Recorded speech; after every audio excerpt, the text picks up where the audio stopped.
আসসালামু আলাইকুম। বিসমিল্লাহির রহমানির রহিম। প্রিয় দর্শক, দীর্ঘ বিরতির পর আপনাদের সামনে আসা, এখন থেকে মাঝে মধ্যেই আসা হবে কদাচিৎ। কারণ হচ্ছে দীর্ঘ সময় আমরা আমেরিকাতে সরকারের যে বিনা পয়সায় সহায়তা পেয়েছি সেটা দিয়েই সংসার চলেছে। এখন জীবিকার প্রয়োজনে আবারও কাজে যোগ দিয়েছি। তো মাঝে মধ্যে আসলেও সবসময় যে চুপ থাকবো তা না, গুরুত্বপূর্ণ যেসব বিষয়গুলো আছে সেগুলো নিয়ে কথা অবশ্যই বলতে হবে। কারণ আপনারা জানেন যে আমি আমার যে ইউটিউব চ্যানেলটা আছে, এই ইউটিউব চ্যানেলটা আসলে ব্যবসায়িক কাজে ব্যবহার করি না। এটা বাণিজ্যিক কাজের জন্য তৈরি করা হয়নি। আমি আমার বাক স্বাধীনতা, আমার ব্যক্তি স্বাধীনতা আমি আমার ইউটিউব চ্যানেল ফেসবুকের মাধ্যমে প্র্যাকটিস করি। যে কারণে গুরুত্বপূর্ণ যে ইস্যুতে আমি মনে করি যে আমার কিছু বলার আছে, আমার বলা প্রয়োজন আছে, সেটাতে আমি অবশ্যই কথা বলবো। আজকেও ঠিক সেই সঙ্গত কারণে আপনাদের সামনে আসা। অনেক মানুষই বলেন, আমার পরিচিত, আমার শুভাকাঙ্ক্ষী, কি দরকার, আমেরিকায় আছেন, ভালোই তো আছেন, সব চুপচাপ আছে, আপনার কথা বলা দরকার কি, আপনাদের কথা বলা দরকার কি? আসলে আমি তো মানুষ, তাই না? ধরুন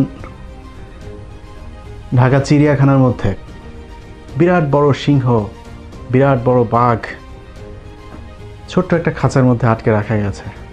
তার পৃথিবী ওইটাই, দিব্যি কিন্তু বেঁচে আছে। একজন মানুষকে এভাবে বাঁচানো সম্ভব না, কারণ তার ওই পশুর মতো প্রতিদিন খাওয়া, ঘুমানো আর জীবিকার প্রয়োজনে বাইরে যাওয়া, কাজ করা, এর বাইরেও আরও অনেক কিছু করার আছে। হয়তো কিছু মানুষকে আটকানো যায়। ধরুন বাংলাদেশে এখন যে পরিস্থিতি চলছে, মানুষের নানানভাবে নির্যাতন করা হচ্ছে,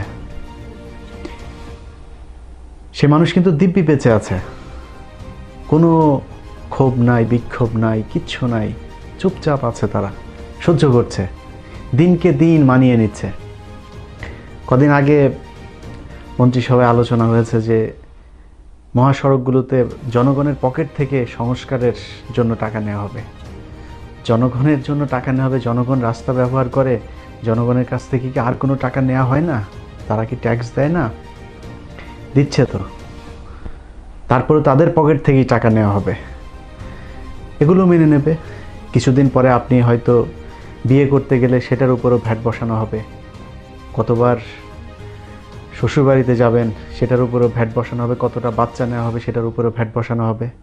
আমরাও দিব্যি সহ্য করব। সব মানুষ না এভাবে সহ্য করতে পারে না। কিছু কিছু মানুষের আচার আচরণ পশুর চাইতে একটু আলাদা। আমি মনে করি আমি তাদের একজন, যে কারণে সব বিষয়ে যে চুপ থাকবো সেটা ভাবা ঠিক না। সব ঘাতেরই প্রতিঘাত আছে, কোনো কিছুই শেষ না। অতএব ব্যক্তিগতভাবে কেউ নিলে সেটাও ব্যক্তিগতভাবেই নেওয়া হবে। আজকে বাংলাদেশে উত্তরবঙ্গে একটি ঘটনা ঘটেছে, আপনারা সবাই জানেন যে একজন মানুষকে পুড়িয়ে মেরে ফেলা হয়েছে। তার অপরাধ কি? অপরাধ হচ্ছে তিনি কোরআন শরীফ পুড়িয়েছেন, এই অবমাননা করেছেন, এই কারণে তাকে পুড়িয়ে মারা হয়েছে। হেফাজতের আন্দোলনের কথা নিশ্চয়ই আপনাদের মনে আছে। সেই আন্দোলনে কোরআন শরীফ পোড়ানো হয়েছিল অসংখ্য। ধরুন আমি ব্যক্তিগতভাবে আমি কওমিদের পছন্দ করি, কিন্তু চরমনাইদের পছন্দ করি না। এর কারণ আমি আমার ভিডিওতে আগে বলেছি, সেটা নিয়ে বিতর্ক আনতে চাচ্ছি না। সবার মধ্যে একতা চাই। তো এই কারণে আপনার এই যে হেফাজতের বিভিন্ন ঘটনা ঘটলো, মাওলানা শফি সাহেব মারা গেলেন, কোনো বিষয় নিয়ে আমি কোনো কথা বলিনি, কারণ ঐক্য দরকার আসলে। তো এই যে চরমোনাইয়ের লোকজন, হেফাজতের রাতে যদি আমাকে কেউ বলে যে চরমোনাইয়ের এই লোকগুলোর মধ্যে কেউ একজন কোরআন শরীফ পুড়িয়েছে, সেটা আমি বিশ্বাস করব না। যে মানুষের মধ্যে বিন্দু মাত্র ঈমান থাকে যে 5 ওয়াক্ত নামাজ পড়ে, সেই মানুষ কখনো কোরআন শরীফে আগুন দিতে পারে না। তাহলে কারা দিয়েছে সেই আগুন? যারা আজকে বাংলাদেশে বিভিন্ন জেলায় জেলায় মন্দির পোড়াচ্ছেন, তারাই কোরআন শরীফে আগুন দিয়েছেন। উত্তরবঙ্গের সেই ঘটনায় কোনো সাংবাদিক কোনো অনুসন্ধানী রিপোর্ট করতে পারছে না। যেই মসজিদে ঘটনা ঘটেছে সেই মসজিদের ইমাম সাহেবের সাথে জড়িত না, মুয়াজ্জিন সাহেবের সাথে জড়িত না, সেই এলাকার বিভিন্ন মানুষের সাথে কথা বলে জানা যাচ্ছে যে বহিরাগত, যাদেরকে তারা চেনে না, এমন কিছু মানুষ এই ঘটনার সাথে জড়িত। যে মানুষটা আগুন দিয়েছে সে মুসলমান ধর্মের কেউ না, সেটাও শোনা যাচ্ছে। আমাদের পার্শ্ববর্তী একটি দেশের ধর্মাবলম্বী তিনি, কিন্তু তাদেরকে আটক করা হচ্ছে না। আজকে পত্রিকাতে দেখলাম জামাত শিবির হচ্ছে সেই ঘটনার সাথে জড়িত। তো পরিস্থিতিটা যে সেদিকে যাবে আমরা জানতাম, কিন্তু যেটা বলতে চাই, এই ঘটনাটা ভারতের গোয়েন্দা সংস্থার সাজানো একটি নাটক। আপনারা যদি হিসেবগুলো মেলান, সেই ঘটনাটা ঘটার পর টেলিভিশন পত্রিকা এমনভাবে শুরু করলো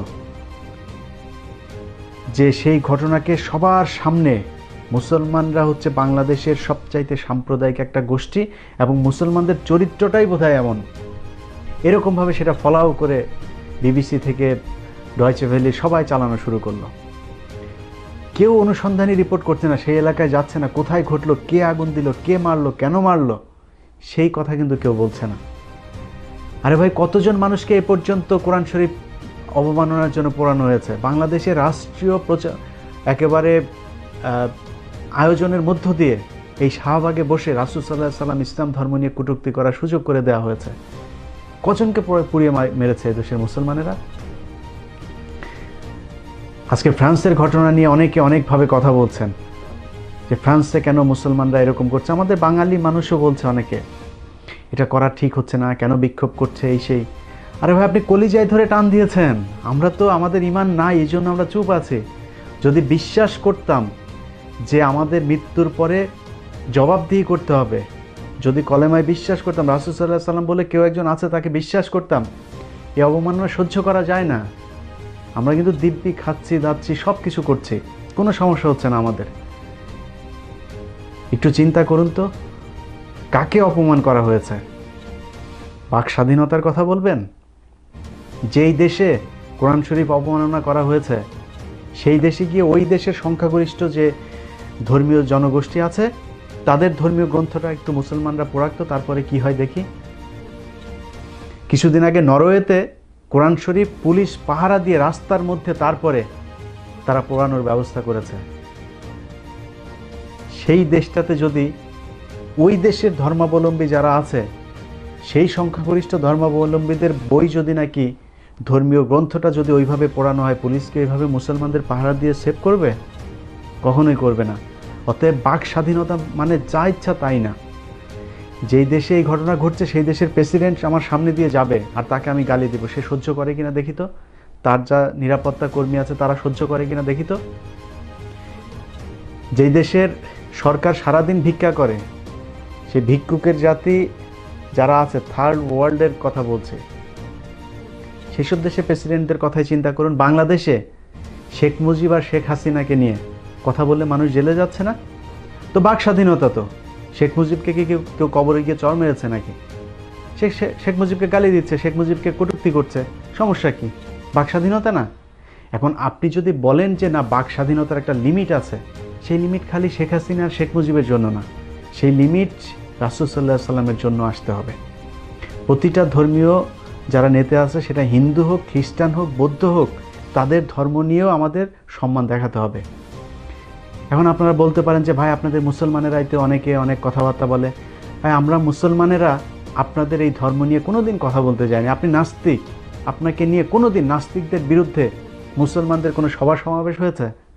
নাস্তিকদের বিরুদ্ধে কেউ কোনো কথা বলেছে? কিন্তু এই নাস্তিকরা যখন আমার ধর্ম নিয়ে কথা বলবেন, তখন তো আপনাকে ছাড় দেওয়া হবে না। আপনাকে যেভাবে যা ইচ্ছা পালন করার সেই স্বাধীনতা দেওয়া হয়েছে, আপনি নামাজ পড়বেন না, কোনো সমস্যা নেই, আপনার স্ত্রীকে আপনি ন্যাংটা করে রাস্তায় ঘুরবেন, সমস্যা নাই, কিন্তু মানুষ আপনার স্ত্রীর দিকে তাকাবে, সেই স্বাধীনতা তার আছে। অতএব আপনার স্বাধীনতার একটা লিমিট আছে। যদি লিমিট নাই থাকে, তাহলে আপনার স্ত্রীকে নিয়ে যখন আপনি রাস্তায় বের হবেন, তাকে আমি যদি চাই, আমার যদি পছন্দ হয়, তাহলে ধর্ষণ করার সুযোগ দিতে হবে, দেবেন সেটা? সেটা তো দেবেন না। অতএব সব কিছু স্বাধীনতা মানে এই না যে আপনি যা ইচ্ছা তাই করবেন। স্বাধীনতা মানে হচ্ছে অন্যের স্বাধীনতা রক্ষা করে তারপর নিজের স্বাধীনতার প্রতিফলন ঘটানো, এটাই হচ্ছে স্বাধীনতা। তো সেই জায়গা থেকে বাংলাদেশে আজকে আপনারা বলছেন যে যা ইচ্ছা তাই করা হচ্ছে, মুসলমানরা মানুষ পুড়িয়ে মেরে ফেলছে, সাম্প্রদায়িক গোষ্ঠী, এটা নিয়ে ব্যাপক আকারে মিডিয়াতে আলোচনা করা হলো। এরপরে ঘটল কি, গণস্বাস্থ্য কেন্দ্রের একজন কর্মকর্তা তিনি বললেন তার প্রতিষ্ঠানে কাউকে যেতে হলে তারপরে সেই জনস্বাস্থ্য কেন্দ্রের আপনার বিধি মেনে তারপর যেতে হবে। বিধিটা কি? মুসলমান ছেলেদেরকে টাকনুর উপরে কাপড় পরতে হবে আর মুসলমান মেয়েদেরকে হিজাব পরতে হবে। আচ্ছা, এই আদেশটা কি খুব খারাপ আদেশ? কোনো খারাপ আদেশ দিয়েছে? দেয় নাই তো। এখন বলবেন যে জোর করে চাপিয়ে দেওয়া হচ্ছে। সেখানে জোর করে কিন্তু কাউকে মারাও হয় নাই, কারো চাকরিচ্যুতিও করা হয় নাই, কিছুই করা হয় নাই। বরং কি করা হয়েছে, যেই ব্যক্তি এই আদেশটা দিয়েছিল তাকে ওএসডি করা হয়েছে। এখন আপনি যদি বলেন যে না ঠিক আছে, সে কেন এই আদেশ দেবে, একজনের উপর চাপিয়ে রাখা এইটা কেন করবে, তার শাস্তি হওয়া দরকার, মেনে নিলাম। এই পর্যন্ত টেলিভিশনে, পত্রিকায় যেইভাবে এই লোকটাকে ফোকাস করা হলো, এই লোকটা যেদিন বিজ্ঞপ্তি দিল সেই দিন থেকে শুরু করে লোকটা ওএসডি হওয়া পর্যন্ত, ডিবিসি, ৭১ সময় এইসব টকশো নিউজ করে প্রতিটা টেলিভিশন পত্রিকা দেখলাম নিউজ করেছে এটা নিয়ে। একটা বিজ্ঞপ্তি দিয়েছে যে এই বোরখা, হিজাব পড়তে হবে আর টাকনুর উপরে কাপড় পরতে হবে। এটা মুসলমানদের দেশ, ৯৫% মুসলমানদের দেশ। ওইখানে বলা হয় নাই যে হিন্দুদেরকেও টাকনুর উপরে কাপড় পরে আসতে হবে। সেই বিজ্ঞপ্তিতে লেখাই আছে মুসলমানদেরকে পড়তে হবে। তো সেটা নিয়ে আপনারা কিন্তু কথা বললেন, সবাই একসাথে ঝাঁপিয়ে পড়লেন। কিন্তু যেদিন সিলেটের স্কুলে হিজাব টেনে খুলে ফেলা হয়েছিল, স্কুলে হিজাব পরে যাওয়ার কারণে, কোথায় ছিলেন এই মিডিয়া? কেউ তো আসেন নাই। অতএব বাংলাদেশে যুদ্ধটা আসলে আওয়ামী লীগ, বিএনপি, আওয়ামী লীগ, জামাত চলছে না। যুদ্ধ চলছে মুসলমান আর ভারতীয় দালাল, তাদের মধ্যে। সব কিছু তারা যেভাবে চাচ্ছে সেভাবেই হতে হচ্ছে। এর প্রমাণ হচ্ছে উত্তরবঙ্গে যে ঘটনা ঘটেছে তার পরপর আপনারা নিশ্চয়ই দেখেছেন যে বাংলাদেশের বিভিন্ন জায়গাতে হিন্দুদের মন্দির ভাঙা হচ্ছে, ঘর দুয়ার ভাঙা হচ্ছে, এসব করা হচ্ছে। কারা করছে এসব? একটা হিন্দুর বা একটা মন্দিরের ছোট কোনো ক্ষতি হোক, আমি একজন মুসলমান হিসেবে কখনোই চাই না। আরে ভাই, আপনি যদি একজন হিন্দুকে যদি আঘাত করেন, তার মূর্তি যদি আপনি ভেঙে ফেলেন, তাকে ধর্ম পালন করতে না দেন, এটাই যদি আপনার ইসলাম হয়, সে যদি মনে করে হ্যাঁ এটাই ইসলাম, সে তো জীবনে আপনার কাছে আসবে না। আপনার উদ্দেশ্য কি?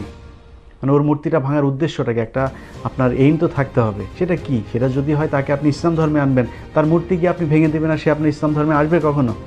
আপনার তার সাথে ভালো ব্যবহার করতে হবে, তাকে বোঝাতে হবে যে ভাই দেখো তুমি যেটা করছো, এই যে এত কষ্ট করছো, তো এটার জন্য যদি মৃত্যুর পরে যদি নাকি দেখো এটা সব ভোগাস, তাহলে তো আর কি হলো? একটু চিন্তা করে দেখো, তুমি তোমার ধর্ম পালন করো, আমাদের এই যে কোরআন শরীফটা একটু বাংলায় পড়ো, পড়ে দেখো যে আসলে কি আছে এটার মধ্যে। বলেন বুঝায়, বুঝলে বুঝবে, না বুঝলে নাই। কিন্তু আমি মনে করি না যে কোনো মুসলমান কোনো মন্দির, কোনো হিন্দুর বাড়িঘরে কখনো সাম্প্রদায়িক কারণে, ধর্মীয় কারণে কোনো দিন হামলা চালায়। এসব কারা করে সেটা আপনারা জানেন। যখন যারা রাজনৈতিক দলের ক্ষমতায় থাকে তখন হিন্দু সম্প্রদায়ের জমি, এটা শুধু হিন্দু না, যারা দুর্বল চিত্তের মানুষ, যারা দুর্বল একটু এলাকার মধ্যে তার কোনো প্রভাব নাই, তার জমি জায়গা বাড়িঘরই তারা দখল করে। এটা ধর্মীয় কারণে হয় না, এটা স্বার্থের কারণে ঘটে। অতএব সেটাকে সাম্প্রদায়িক একটা তকমা দেওয়ার কোনো সুযোগ নাই। সেই ঘটনাকে কেন্দ্র করে ভারতের একজন পার্লামেন্টেরিয়ান তিনি ঘোষণা দিলেন বাংলাদেশে ভারতের সেনাবাহিনী ঢোকাবেন। এবার হিসাবগুলো আপনারা একটু মিলায়ে দেখেন যে উত্তরবঙ্গের ঘটনা, হিন্দুদের বাড়িঘর পোড়ানো, তারপরে আমাদের গণমাধ্যমে এগুলোকে ফলাও করে প্রচার করা, এইসবের মধ্যে কোনো যোগসূত্র আছে কিনা। আমি বাংলাদেশের প্রতিটি মানুষকে বলতে চাই, সেনাবাহিনী গত 2 দিন আগে প্রজ্ঞাপন একটা বিজ্ঞপ্তি দিয়েছে। সেই বিজ্ঞপ্তিতে আইএসপিআর বলেছে যে সেনাবাহিনীর অবাঞ্ছিত কিছু কর্মকর্তা সদস্য তারা বিভিন্ন দেশে গিয়ে আপনার সেনাবাহিনীর বিরুদ্ধে কুৎসা রটনা করছে, তাদের বিরুদ্ধে ষড়যন্ত্র করছে। তো ষড়যন্ত্রের যে কথাগুলো বলা হচ্ছে সেটার জবাব দেন। তারা অবাঞ্ছিত না বাঞ্ছিত সেটা আমাদের জানার দরকার নাই, যে কথাগুলো বলা হয়েছে সেটা সত্য কি মিথ্যা সেটার জবাব দেন। আব্দুল আজিজ সাহেবের যে বক্তব্য প্রচার হয়েছে শেখ হাসিনার সাথে, সেটা সত্য না মিথ্যা সেটার জবাব দেন। আমরা শুনি যে হ্যাঁ না ঠিক আছে, উনি বলেছেন যে এটা আমার বক্তব্য না, সেই বক্তব্য তো দিচ্ছেন না। সারোয়ার্দী যখন আলোচনা করলো তখন বলা হলো যে সারোয়ার্দীর বউয়ের এই চরিত্র খারাপ, সারোয়ার্দী 3টা বিয়ে করেছে 4টা বিয়ে করেছে। আরে ভাই, তার বিয়ে করেছে এটা নিয়ে তো সমস্যা না। সে যে অভিযোগ করেছে যে বাংলাদেশের সেনাবাহিনী এখন ভারত নিয়ন্ত্রণ করছে, এটা সত্য কি মিথ্যা সেটা বলেন। যাদের সেই 71 নিয়ে এখনও কষ্ট আছে বুকের মধ্যে, তাদের আজকে ভারত যখন বলে যে বাংলাদেশে তাদের সেনাবাহিনী পাঠাবে, খারাপ লাগে না? একটুও কষ্ট হয় না? আপনারা এত দেশপ্রেমিক মানুষ, মুক্তিযোদ্ধা, মনে হয় না খারাপ লাগে না একটু যে দেশটার উপরে এরকম আঘাত করছে ভারত একটার পর একটা? আজকে যারা এসব সহ্য করছেন আর আমরা যারা কথা বলছি তাদেরকে উল্টো পাকিস্তানপন্থী, তারপরে দেশদ্রোহী এসব কথাবার্তা বলছেন, তাদের কাছে খুব হাত জোর করে বলতে চাই ভাই, দেশে আয়, দেশে আসলে এই করে ফেলবো সেই করে ফেলবো। বা এই পর্যন্ত আপনাদের পেছনের অনেক ইতিহাস আছে না, ওগুলো কিন্তু দেশে বসেই করছে, কিছুই করতে পারেনি তাদেরকে। যারা আপনাদের বঙ্গবন্ধুর পুরো গোষ্ঠী শুদ্ধ খুন করেছে তাদেরকে কিছুই করতে পারেনি, দেশে ছিল কিন্তু তারা। জানেন খন্দকার মুস্তাক কত সালে মারা গেছে? একটু খোঁজ নিয়ে দেখেন। 75-এ খুন করেছে সেই খন্দকার মুস্তাক, মারা গিয়েছে কত সালে? একটু দেখেন, গুগলে সার্চ দেন খন্দকার মুস্তাকের মৃত্যু দিবস কবে। এতগুলো বছর সে বাংলাদেশে ছিল, মুস্তাক, খন্দকার মুস্তাক। আর আমরা ইলিয়াস দেশে গেলে আপনি কি করে ফেলবেন ভাই? কেউই কিন্তু বাড়িঘর নিয়ে বাইরে যাইতে পারবে না। হ্যাঁ, বাড়িঘর সবারই থাকবে দেশেই। অতএব কথাবার্তা বলার সময় একটু হুশ করে তারপরে বলেন। কার কখন কোন দিক থেকে কোন সময় খারাপ হয়ে যায় সব কিছু দেখছি, খুব গভীরভাবে দেখছি। সব কিছুরই একটা প্রতিক্রিয়া আছে, প্রতিটা ক্রিয়ার একটা বিপরীত প্রতিক্রিয়া আছে। দেশে যা ঘটছে একটু মগজ খাটিয়ে দেখেন, কারা আসলে সত্য বলছে আর কারা মিথ্যা বলছে। মুসলমান হিসেবে যদি নিজেকে দাবি করেন, তাহলে এইভাবে একটা দেশের বিরাট বড় মুসলিম জনগোষ্ঠী, যারা পৃথিবীর 2য় বৃহত্তম মুসলিম জনগোষ্ঠী যেই দেশটাতে বাস করছে, সেই দেশের মুসলমানদের মাতৃভূমিটাকে এইভাবে বিপজ্জনক করে তুলবেন না। আল্লাহ হাফেজ।